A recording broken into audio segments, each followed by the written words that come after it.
Hello and welcome everybody to today's webinar. I'm Christian Mueller, Head of Sales for Jenbacher North America, and I have the pleasure to welcome you to today's webinar, Empowering Grid Stability, Jenbacher Solutions for North America's Energy Transition. We're going to talk about how we could enhance grid stability and the revenue using our solutions. I would first like to give you a little introduction about Jenbacher in North America. We have been here locally in the US since 1994. Our headquarters is in Houston, Texas. And over the past decades, we have installed over 1.8 gigawatts of Jenbacher engines in the US and Canada, totaling over 1,100 engines. We have had a very rapid growth here in this region, now over 150 employees.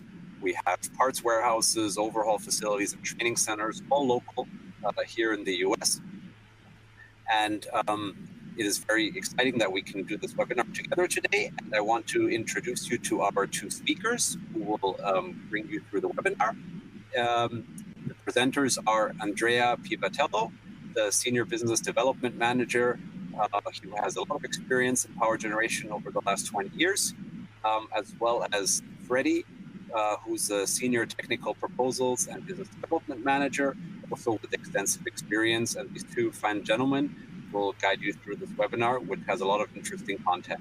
So with that, I will pass it over to Andrea. Thanks, Christian, for the introduction. Warm welcome from my side to all the attendees to this webinar.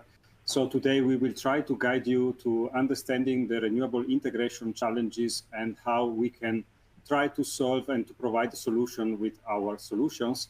So we will also show you some of our picking plants and plants around the world, just to give you some taste of what could look like your next power generation plant with Jenbacher engines. So this session will be a 50 minutes presentation, and we will have different sections, more technical, less technical, some pictures as well. And we also would like to collect some inputs from you. So we are really looking forward to get some answers. So there will be 4 survey questions or live poll where we will ask you to provide your information. There is a chat, so you have available this tool to provide your question, and we will answer all your questions at the end of the presentation during the Q&A. So during the presentation, feel free to text the question so you don't forget it for the end of the presentation.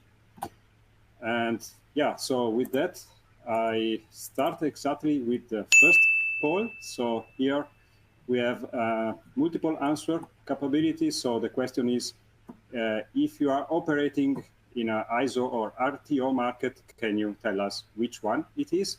So we have for the US and for Canada, the different names of ISO and RTO. So for example, if you are working in Texas, maybe you have ERCOT, or if you are in Canada, maybe you are working with Hydro-Quebec or BC Hydro. So let's take your time. I mean, I will leave this page on just that you can submit your answer. So yeah, that's also important for us to grab this information so we can tailor a little bit our content during the webinar. Yeah, so I see that the answers are coming very, very good. So let's stay here another 10 seconds or 20 seconds. So please go on with your answer. So maybe you are in the PJM market, then you go for the A, or you are in AESO in Canada, you go with the I. Right, so I see many questions, many answers already received. So just 10 seconds more, and then we close. Then very good. So let's have a look. So most of the participant is in the US from MISO, fantastic, great. Also good participation from PJM, second. And yeah, on that, Freddie, I think you have enough information to go on. So the stage is yours. Thank you very much. Hello, everyone. My name is Freddy Alcázar, and I will start.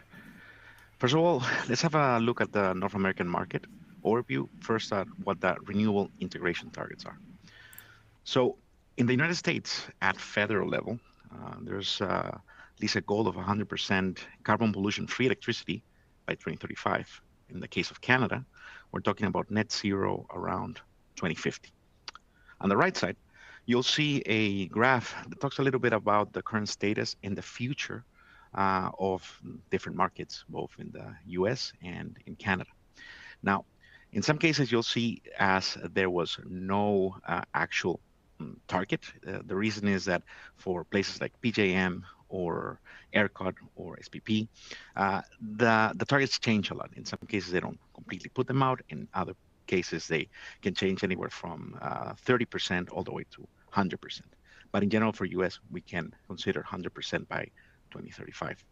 And the most important takeaway of this graph is that there will be more renewable integration connecting to the grid, and that will for sure have an impact on how the grid behaves, how it will be controlled, and how, in your cases, plans with ideas for peaking can intervene.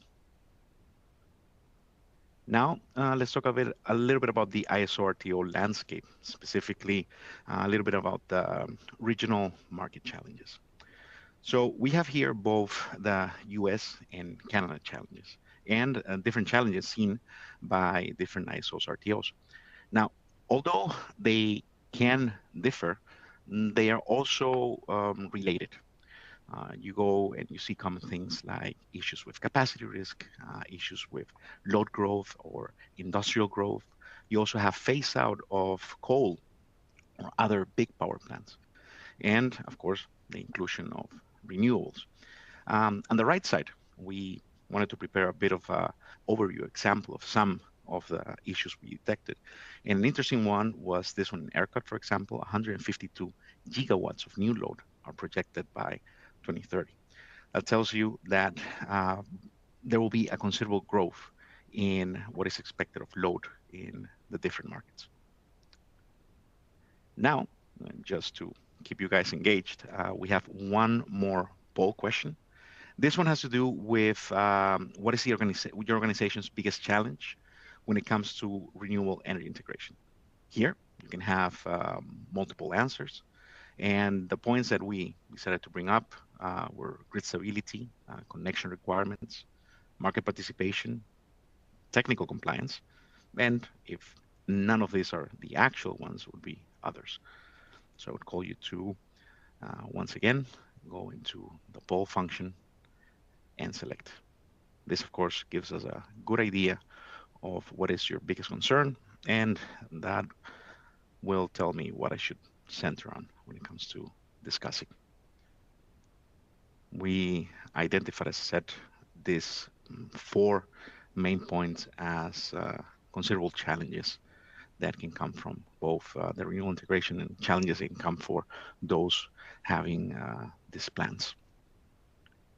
Okay, so far we've had a good amount of contribution. I'll give you guys a few more seconds, and then we can have a look at what is the most important point. Okay, so from here we see grid stability and connection requirements as the main concerns, which I think makes a lot of sense, especially when we're talking about integration of renewables and connection requirements. Because of that increase of renewables have become more and more stringent, which I think many of you have already faced. Now let's continue with the webinar in understanding the renewable integration challenges section. First, let's talk a little bit about what impact exists on grid stability and design. First, let's look at grid stability. When it comes to grid stability, you have different points or different things that have to be looked into when it comes to increasing renewable in the system. First, supply demand. You'll see that there's price volatility and also issues with peak mismatching. You also see operational issues. That means mostly in the sense of real-time management, and the forecasting becomes more difficult. When it comes to the system inertia, as we know, the more renewable energies are put into the system, less system inertia is seen, which is causing then short circuit contribution, lack of short circuit contribution, and also frequency instability. We have intermittency that has to do, of course, with the nature of renewables, weather dependent and difficult to predict. We also have infrastructure challenges. So we have aging lines, we have high losses, and this has an impact on the actual design and also on the allowance of connection of new plants and new loads. Also network issues, again, bringing grid congestion and the transmission limits. And lastly, power quality. Of course, the more renewables you're putting in more converters that will have issues on harmonic distortion and also on voltage fluctuations. Then we have to look at the impact on grid design. So one thing you need is flexible resources. Flexible resources will allow grid operators to have more control of the needs and, of course, control of the frequency of the system. You have reduced inertia and short circuit contribution. As we said, it's one of the biggest issues when so much renewable is being connected. You have grid management complexity. So integrating a large number of distributed energy resources becomes or makes this whole topic much more difficult, and a shift from centralized to distributed generation. Remember that lots of these big coal power plants, for example, are being shut down. It means that a lot of the renewable and other sources are being distributed, and they're the ones providing power. Now, I would like to talk a little bit about the regional interconnection challenges, or the challenges seen across different ISOs and RTOs. So first of all, the processing time and queue management. I think this is something that most likely some of you have already encountered, which means that there are large queues or volumes of overwhelming amount of projects that want to be connected. What you see on the right side is just an example of amount of gigawatts that are waiting for connection in different ISOs, RTOs. You also have a challenge of resource integration. So there's a high concentration of inverter-based resources. We're talking about a lot of inclusion of solar, a lot of inclusion of batteries that have to be included in the system. And also the integration of large-scale industrial loads, specifically data centers. So that means that bigger loads are being then found throughout the system or for future connection once the system or the grid is expanded. You also have planning and reliability issues. And here we talk mostly about those peaks or issues during winter or summer, which need to be handled and do cause energy prices to spike. And project development. So you have extended construction timelines, and that means that some of the projects are then slower than expected for connection. You have also load growth management. That means you have need for a lot of new capacity in order to satisfy the new upcoming load. Next, we would like to talk about the connection requirements and the complexity that comes from this integration of renewables. And we would like to start with a quote from the white paper we created. The increased complexity has made it ever more challenging for power plant owners to obtain permission for connection to the grid. I think this ties up with one of the points you were mentioning, which is the complexity when it comes to connection to the grids, the amount of requirements that have to be shown, that have to be met, which implies simulation models, implies testing, implies a lot of work that in the past was not really the rule. First, let's look at the key technical requirements. Here we're talking about mostly voltage and frequency write-through capabilities, which is now a must requirement for any plant. You also have active and reactive power control. So we're talking about how you control the flow of these two, active and reactive power. You also have the dynamic support for normal conditions. This is mainly when there's a voltage drop or when there are high changes in the frequency. And performance monitoring and validation. This is important, particularly once your unit has been commissioned. You have to go through a series of tests that need to be present normally by the grid operator and will define whether or not you get the final permission for connection. Then we can talk about the requirements varying by region. So this is a reality. Depending on the region of the U.S., you'll have different applicable requirements. It can be anywhere from local requirements to national or standard-wise requirements. But some things stay more or less the same. One example is a power factor range, which is normally between 0.95 leading and lagging. This is just so you guys get a feeling for this type of requirements. Also, the fact that you need to have primary frequency response capability, especially when we're talking about this amount of power being connected. And also, again, voltage and frequency write-through capabilities. These are key as the units must stay connected in order to be able to supply stability to the system. Lastly, implementation challenges. Here we're talking a lot about the coordination between those considered transmission operators and distribution operators or transmission distribution systems. Also, we see that there has been a lot of evolution when it comes to standards and regulations, which you can also know as grid codes, that are the ones defining the conditions for connection of your new plants. And there are also regional variations on the implementation. To see this in a, let's say, graphical way, we wanted to show this grid connection requirement matrix. Now, the important takeaway here is that depending on the ISO RTO, you may have different requirements and also may have different standards or documents you need to comply with, which of course makes a bit more difficult the whole process for connection, as you may need experts to help you navigate this whole regulatory landscape. Now, I would like to give you some examples of key issues that synchronous peaking units can address. First of all, you have the system strength and reliability. A good example of this is ASO's system strength issues with renewable integration. That means that by including synchronous peaking plants, you can increase the strength of the system. We're talking about all the nice things that comes with using synchronous units, among them added inertia and controllability. You also have resource adequacy. That means the good example here is ISO's supply shortfall that is expected to go from 5,000 megawatts to 15 terawatts over 2030 to 2034. Again, with this, you're saying that you can add plants that can help with those peaking issues. You also have grid stability impacts. Remember, one of the best things or the greatest things about these peaking plants is that they're able to participate in ancillary services. And the idea of the ancillary services is exactly to counteract stability issues. An example is ERCOT's high risk of curtailment post-connection. This is especially real for renewable plants, which, depending on the area where they are, they tend to be far away from actual connection. They may need to reduce the amount of power. And lastly, load growth and peaking needs. So, as we said again and again, load is growing. There's need for more power. And a good example is ISO's 5,000 megawatt of data center load applications that are being connected.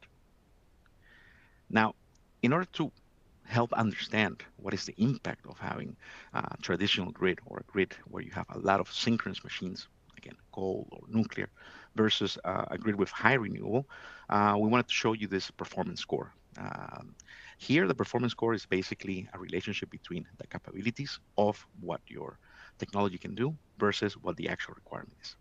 When it comes to inertia, voltage support, and fault current, synchronous units have a really high performance scores. But when you compare it to renewables or systems with fine renewables, you see there's a considerable reduction in the inertia. Remember, the inertia will have an impact on your frequency. That's the quality. Also, regarding voltage support, because synchronous units will have a much wider reactive power capability, which helps at the end of the day the voltage. And finally, the fault current, which becomes particularly important in order to identify where the faults are occurring in your system. So it's a protection-wise type of point.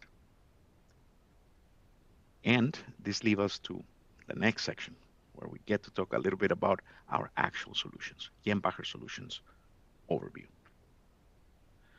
First, let's start again with another extract from our paper. INNIO Group has developed grid code solutions and functionalities for well over a decade, helping to ensure the availability of the needed functions and assuring the correct behavior of the gas engine generation set when connected to the grid. And with that, We can start with the first one, grid co-compliance. We have done a lot of testing, a lot of development on control algorithms. As we said, it's been more than a decade that new codes, especially in the European region, have been changing, and our system has had to evolve with them. Also, we're able to ensure that correct behavior when you're connected to the grid. That means you can fulfill the requirements of the grid code. And all this we have demonstrated throughout multiple years of operational experience. As we said, we have units connected all over the world, and many of these places, grid code requirements have to be complied with. On the right side, just as an example, you can see a comparison between testing and simulation. Over the years, we have developed very good simulation models that can help understand the impact of the connection of our units into the grid. And this helps a lot, especially during connection processes. Next, the frequency control. With our units, you have the possibility to change power with changing frequency. That means algorithms and modes of control that will change power as needed by the grid operator. And also response times and accuracies are met as required by the different codes. Just quickly to remind you, when there's a balance between the consumed and the generated power, your grid frequency stays at nominal, 60 hertz in this case. When there's more consumption than production, the frequency goes down. And if there's more production than consumption, the frequency goes up. That is why it's key that the units can quickly react to those frequency changes. Then you have the reactive power management. As I said before, us being synchronous units, we have a wide reactive power contribution range, which helps a lot with the voltage control. This is a key point.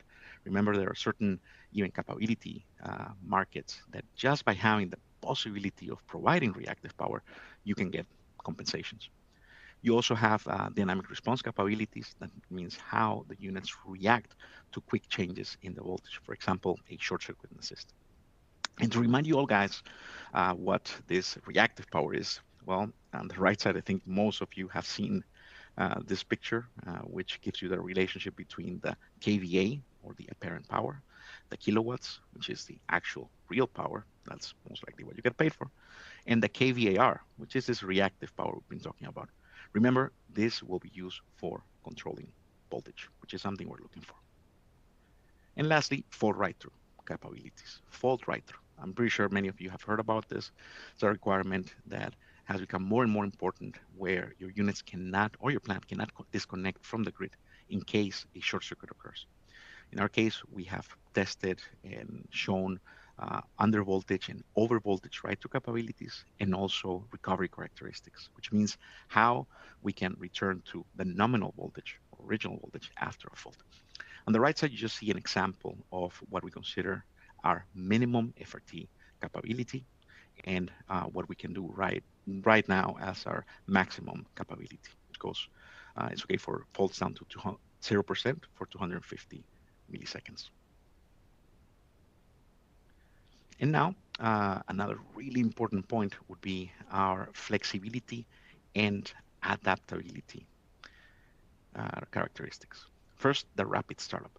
That's a really important point, because depending on the type of market you want to participate in, the fact that you have a units that can start up quickly, connect quickly to the grid, will be key in getting or not getting the possibility to participate in the market. We have units that can connect within 30 seconds to the grid, and then power up within 100 to 180 seconds. You also have the fact that they're ideal for balancing peaking operations. That's the reason of this webinar. And finally, you have to remember that this rapid startup is very crucial for managing renewable energy fluctuations and responding to demand changes. And on the right side, you simply see a good comparison, or a way to visualize how the different ramp rates could be set up for your solution, depending on what exactly it is you're looking for. Then we have flexible operation. Good thing here is that our units can be started multiple times in a day. And our type of units are good for countering the renewable energy volatility, again, because of our fast response. And a very important point, we're hydrogen ready. That means that you're future-proofing in case that hydrogen or need of hydrogen becomes a key point for your country, for your state, sorry. We have adaptability. We're well suited for ancillary services. I think it's a key point here. And you can participate in balancing markets. And lastly, modularity and scalability. The number of units that you want to put in a plant is completely adjustable. You can have high efficiency at part loads because you're using less units, and we'll go more into that later. And sadly, we have a modular design, which means that you can scale up the amount of power. Now, I've said a lot, and I think for you guys to visualize a little bit what we can do, Andrea will now present lots of examples, and we'll also continue the presentation. Andrea, please take it. That you have provided, and I think now we should move from the theory to the practice, and we would like to start from ERCOT, Texas. So here you see this picture is back 2016 when we commissioned this power plant, which is equipped with the 6x J920, which is the engine from Jenbacher, which has the highest capacity. And here with 6 engines, we can provide more than 51 megawatt with an efficiency which stays around 47%. What we can do with this plant is that we can supply power interruption of the line, and we can run in island mode, and we can as well provide electricity during a grid outage. What happens was, for example, in the winter storm in 2021, if someone of you is from Texas, you can remember that was a 4-day grid outages during that days, but the lights and the heaters of the customer of our Sky Global partner here stayed on. And that was for us a major achievement. So moving to the next example, we stay in the US, but we move to Pennsylvania. You see here a kind of green containerized solution, which was asked by our client in order to be very quick in the erection time on site. So this option also gives the flexibility to increase the power requirement during the year in case of additional possibility of enlarging the power plant. So this is a customer from us that has already 25 units in different, let's say, in different plants. And here in this case, you see only 5 of these 624, each one capable to run up to 4.2 megawatt. So we go back to 2019. And NESWES, which is our Jenbacher distributor for the US at that time, was providing the installation, the engineering, and all the field assembly to commission as well the project installation and startup. So we can say it was an in-house complete full turnkey power plant.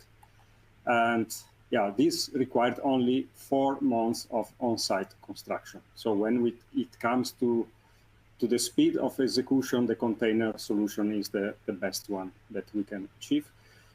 This project can allow the full load in less than 6 minutes. And with that, I move to the next example. So we fly to the other side, we go to the UK, and here you see a slightly different design compared to the green one of before. Here we have a sound enclosure, which is a concrete tailor-made to fit, let's say also in this case, 5 engines. And here we have a concrete solution because of the requirement of the sound emission. So this is to say that we can really tailor the scope of the installation depending on the needs of the actual needs, but also in this case, with a very, let's say, comprehensive design in order to speed up and standardize the component. We were able to build this in a very short time. Also, something to mention about this plant is that it is a fully automated and unmanned site. So this is monitored and controlled remotely, and it is providing critical electricity to the national grid. And then let's move back to America, but on the southern hemisphere in Manaus, in Brazil. We go back in 2010, so many years ago. What happens? Our customer wanted to replace heavy fuel oil power plants with gas units. And the choice was on 46,620. So the total output at the end, in several steps, we reached 151 megawatt. you see an efficiency below 40% as well because of the extreme weather condition that we have in that area, humidity and heat. But what we want to say is that we also have a very low emission from this plant. And what happened is that after the first cycle of life of the engine, so after 60,000 operating hours, the client asked us to make a renewal of the plant. So what we did was exactly during the COVID time, and we had to comply with the local regulation from Brazil, but we were able to refurbish and give new life to 37 of the 46 units. So in this case, this plant was foreseeing an increase of requirement of energy from the area, and then the flexibility also was quite a good point because they could increase the output quite easily. Let's move to this one. So let's go to Germany. And what you see in this picture in the middle is a nuclear power plant. As you know, Germany and with some other countries, they have decided to phase out nuclear, but they need still to provide electricity on the same connection point. And we are part of the solution because we will deliver by 2026 123 megawatt of power with 26624, which today is capable to produce more than 4.5 megawatt each, and 2 times 620. So with the 624, the customer can provide a baseline energy, and with the 620, they can provide a super fast start. And we will see later what it means. All those engines are ready for hydrogen, and of course, they are connected to the transmission line, so to the 110 kilovolt grid. And here behind this, there is a huge work from our engineers, Freddy as well, to provide the solution to be able to connect the engines directly to the transmission line, the very high voltage. Yeah, so this is the experience that we can share with you as well for your projects. And let's move to show you also this last one example that is also very interesting because this is a site which can provide a capacity, full capacity in less than 10 minutes and provide sustained delivery of electricity to the grid according to the system needs. We are running this plant since 2017, so already 8 years of experience in this type of operation, which requires a very competitive service scheme. And with that, I think you deserve another survey. I know you were just waiting for that, so please go ahead and provide your answer to this question. What percentage of your generation fleet currently is providing ancillary services?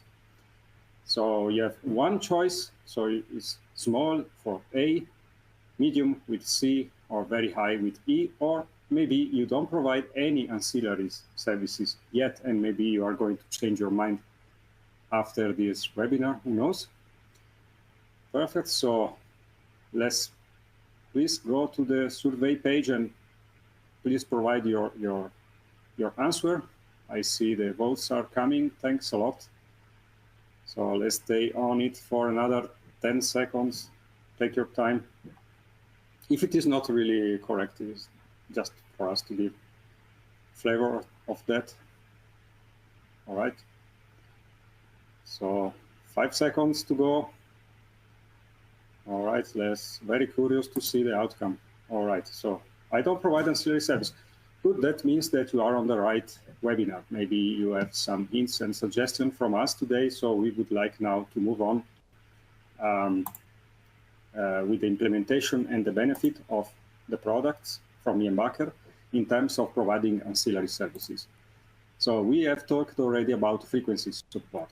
So when we talk about frequency support, we need to talk about the possibility for the engine to control the active power. So Jenbacher engines can adjust their active power output in response to the change of the grid frequency.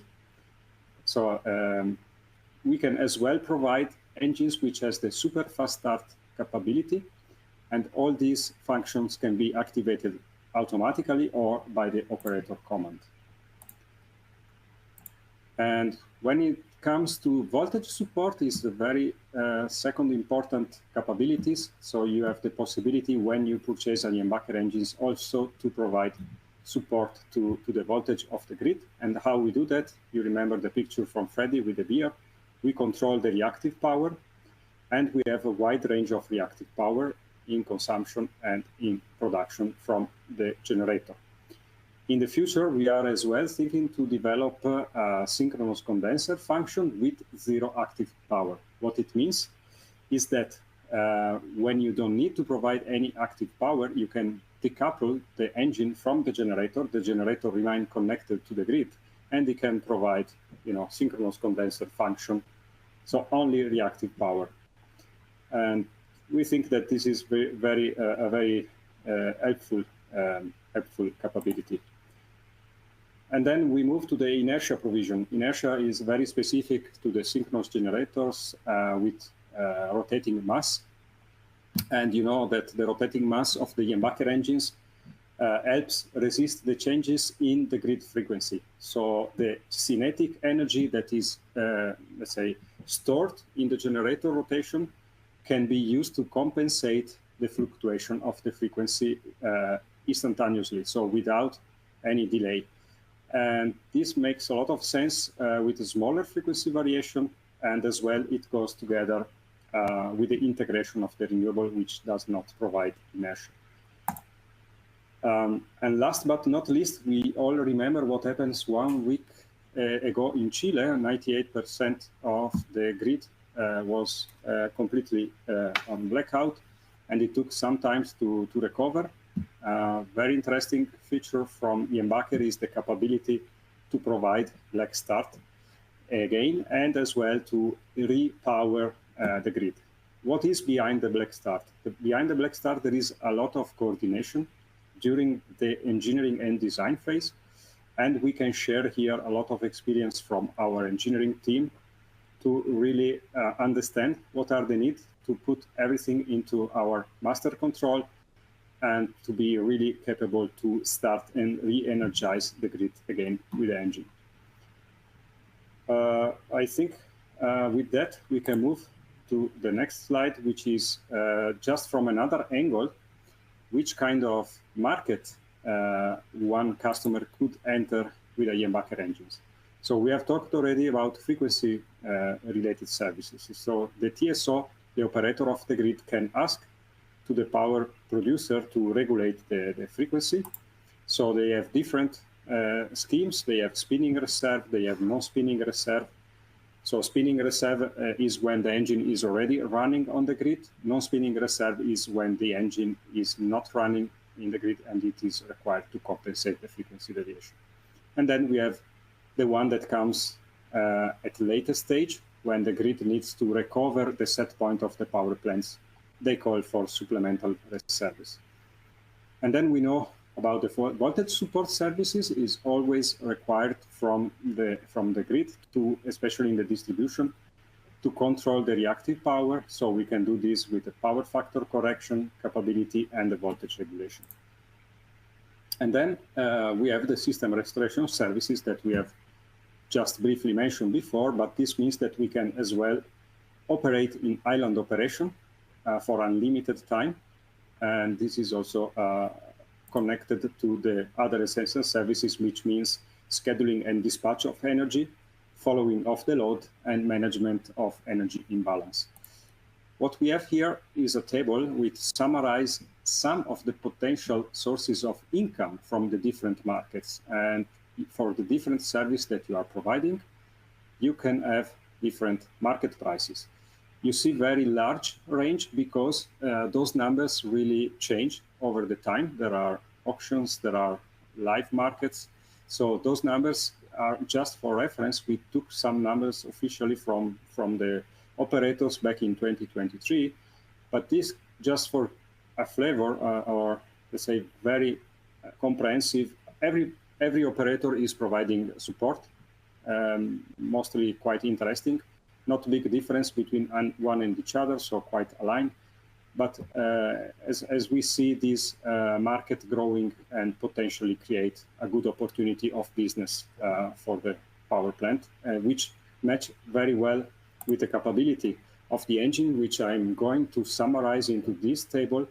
So bear with me because we want to highlight what are the advantages of a power plant equipped with multiple engines, which makes the difference here, because when you have multiple engines, you can manage the peak load. So imagine that you need to provide 50 megawatt, and you want to do this with 11 engines, each one capable to make 4.5 megawatt.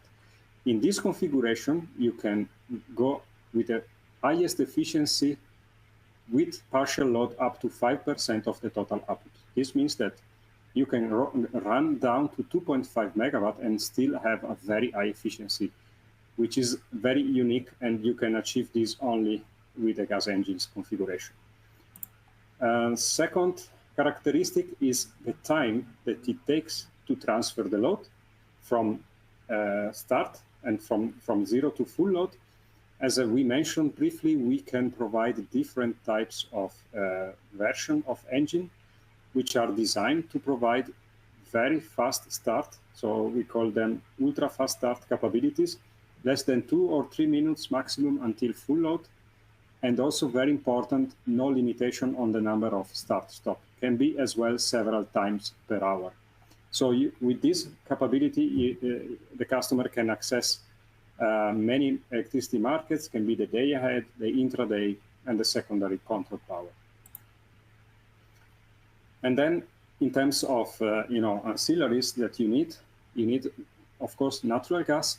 But if you want to have a standard start engine, you just need 300 millibar, which can go up to 6 bar for fast start engines. And if you are already thinking to operate with hydrogen, maybe not now, but in the future, we have also the engine version capable to doing that, and they require around 10, 12 bar of pressure for the hydrogen.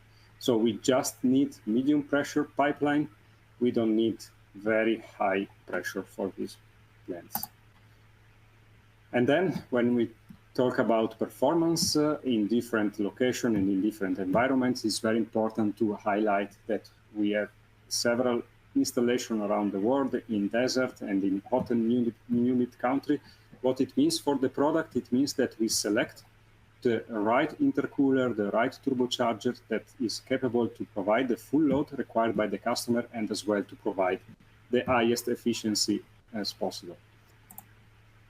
In terms of investment, we have seen from the example before that we can tailor-made the solution, we can tailor-made a containerized solution, we can tailor-made an engine room solution with concrete, but at the end, the standardization allows to reduce the capex and to make a very competitive pricing. Very important is that when you participate to this kind of ancillary markets and grid support, you need to be reliable. So you need to have the engine running when needed. And we have more than 12,000 engines connected to our cloud, which we call myPlant. So we can really monitor and track how our fleet is performing, and we can say that we have very high availability ratio.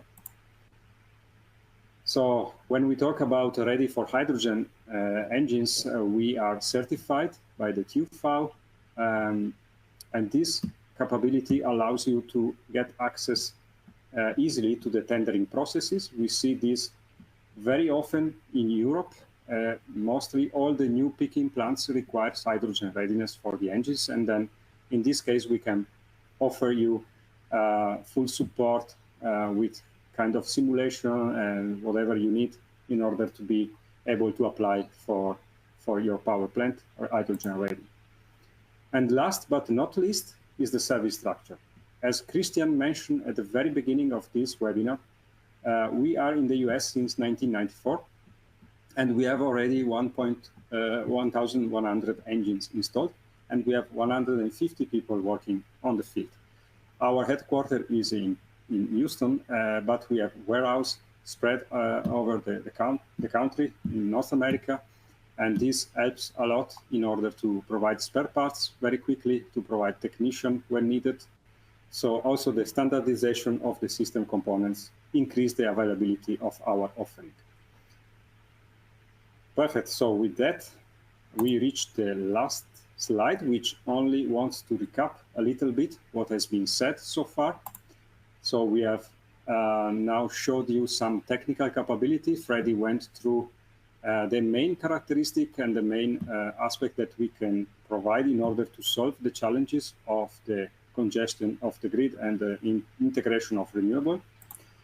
And as well, we have tried to provide some info regarding the market evolution and which kind of potential sources of income you can take out of there.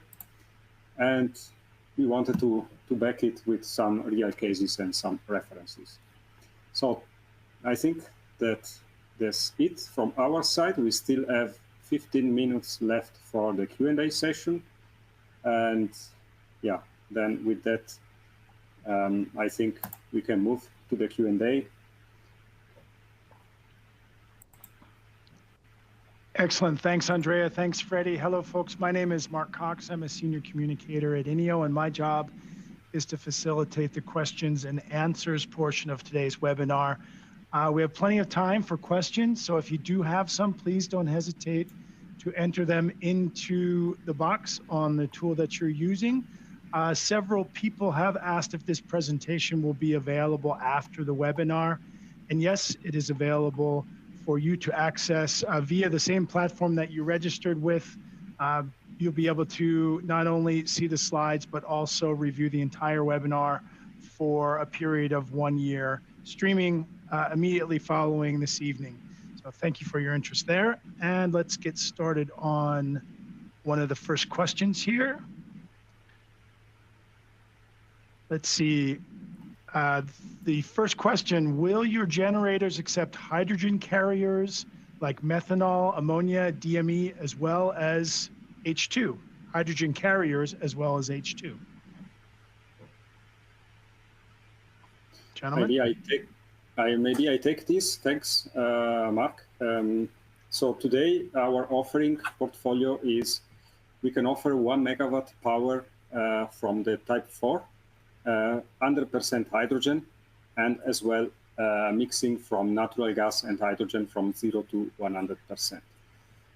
We are planning to deliver the type 6, so up to 3 megawatt or even 3.1 megawatt running on hydrogen already by this year.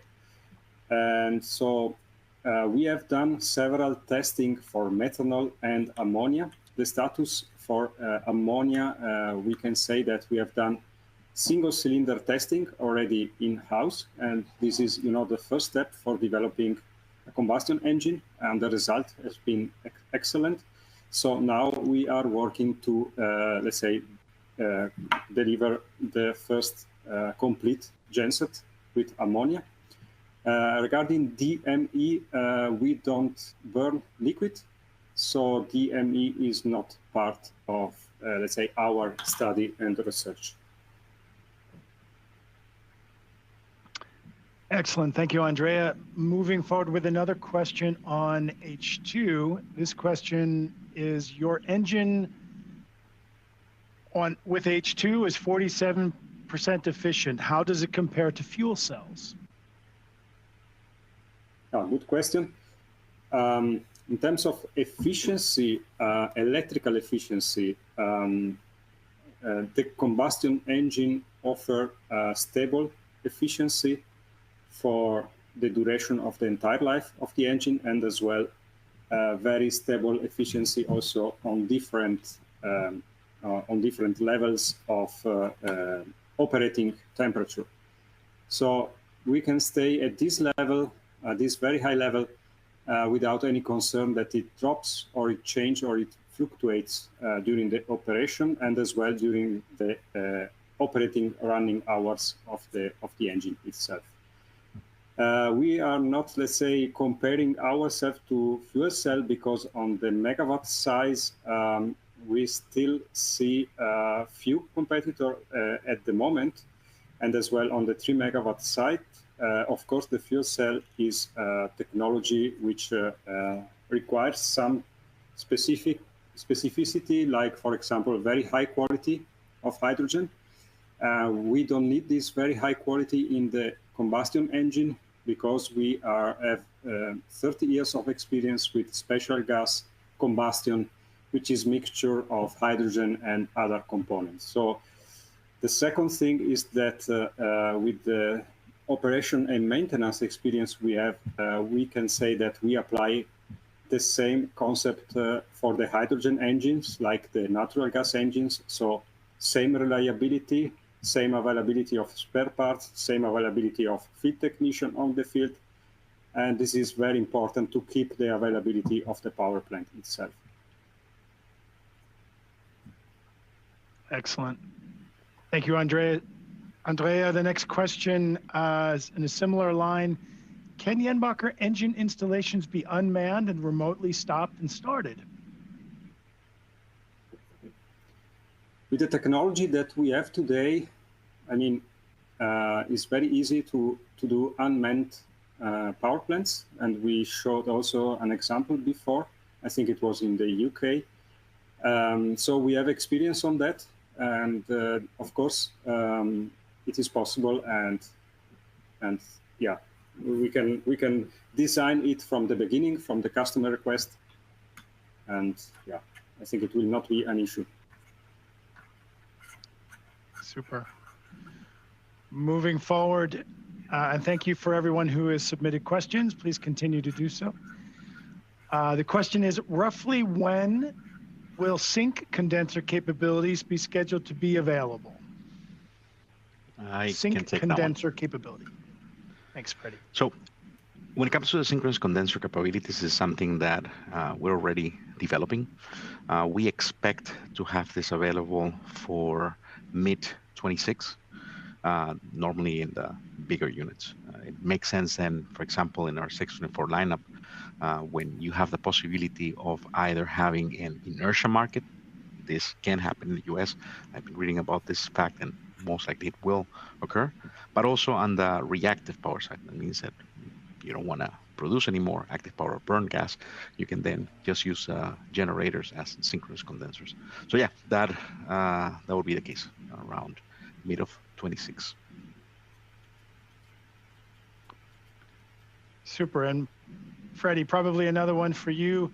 Does Jenbacher have options for higher inertia generating units? Yes, it all depends on, of course, there's a limit, right? On how much inertia you can add before it's no longer a good idea. But we have, in some cases, very, very high inertia generators. They're especially good where you can have markets that take advantage of the inertia contribution. So yeah, it all depends on what your actual requirement is. Okay. Oh, and you, to give you an Freddie. idea, it can go up to around 450 kilogram meter square, just so you have an idea of what that high inertia value would be, just a generator. Great. And here's a question. Please comment on the ability of these units to burn a variety of fuels, including natural gas with high ethane content or high hydrogen content, and other unusual fuel mixtures with concentrations of components varying over time. Yeah, I can take this. Thanks, Mark. I think this is a very interesting question because all our engines are already capable to run up to 25% volume of hydrogen in the natural gas pipeline. So a brand new engine is capable already to do so without any concern. And as well is ready to be converted to run 100% hydrogen in the future if needed.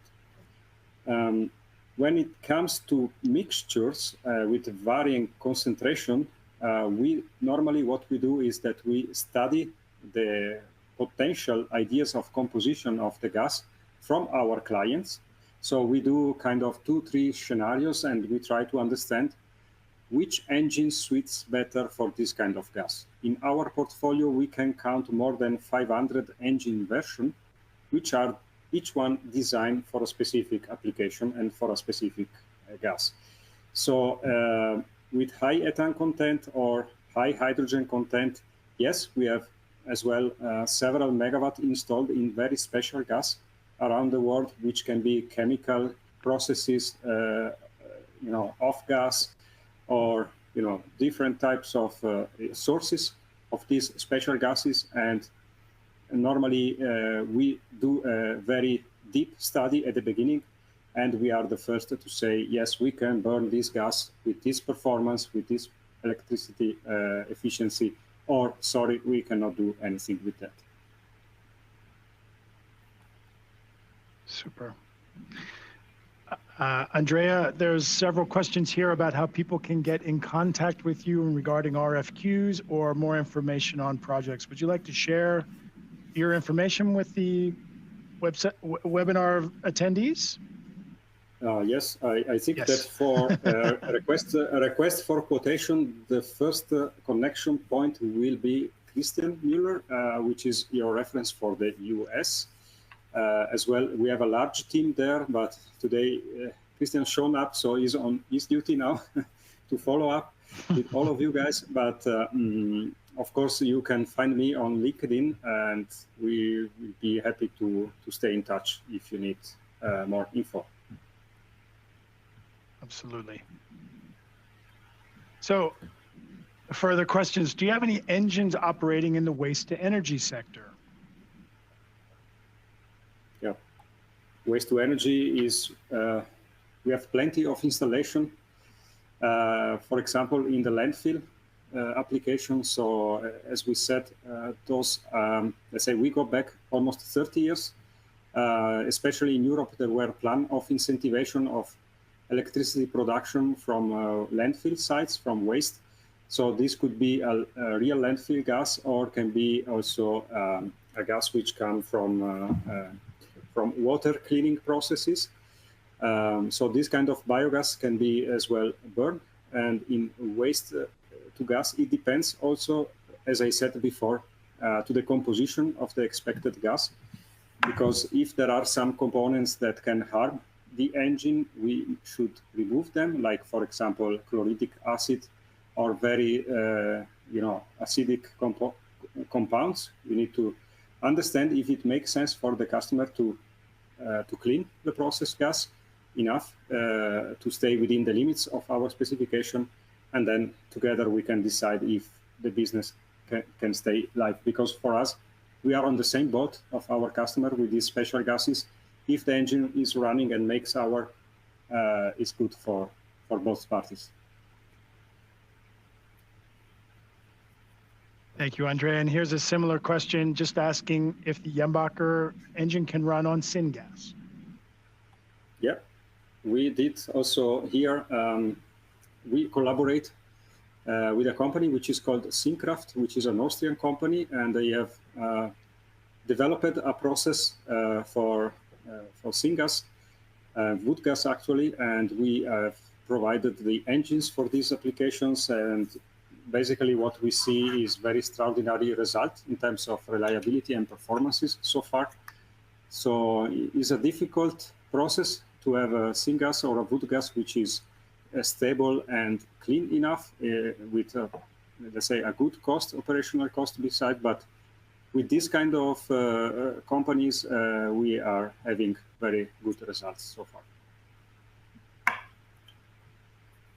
Great, thank you. We have time for just a few more. And folks, if we don't get to your question today on the webinar, we will do our very best to get back to you via email. We will receive all questions and do our best to engage with you right away. This question, how do you deal with CO2 and NOx emissions from gas engines? That's a good question. So for NOx emission, we normally, depending on the authorization requirements, we can either provide a version of the engine which stays below 250 milligram per normal cubic meter without any catalyst, or if the requirement is smaller than that, so if we need to stay, for example, at 50 or 60, then we need to install an SCR, a selective catalytic reduction, which is normally burning ammonia in order to create the process, the reaction, and keep the NOx within the limit required by the law. And how we deal with the CO2 is also a great question. So either we use hydrogen, and then we don't have any CO2, or we use the combined production of heat and electricity. So we have free heat that we can use. Instead of burning additional gas to produce the heat, we can use the heat byproduced by the engine. And this heat can be used in the site instead of, again, increasing the quantity of CO2. So if you compare a CHP installation to a normal installation, only power gen and then the boiler to produce the heat, then you cut half of the CO2 emission just doing cogeneration. And of course, there are other technologies which are emerging for CO2 capture. At the moment, let's say we have some example in the food and beverage industry capturing CO2 from the exhaust and using the CO2, for example, for beverages. And as well, we can reuse the CO2 in the greenhouse application in the Netherlands, where they plant tomatoes. We normally use tri-gen or quadri-generation. So we use one engine to produce electricity for the lights, heat for the greenhouse, and as well the CO2 produced by the engine is used by the plants in order to grow bigger and more reddish for our tastes. Super, thank you. With that, we have reached our time limit. I'd like to say thanks to everyone who participated in the webinar today, and for everyone who answered a question. Again, we'll do our best to get back to you via email as soon as we can. Thank you also to Christian, Andrea, and Freddie for your great presentation. And we look forward to speaking with you soon. Thank you very much for your interest in INNIO Jenbacher. Thank you. Thank you, everyone.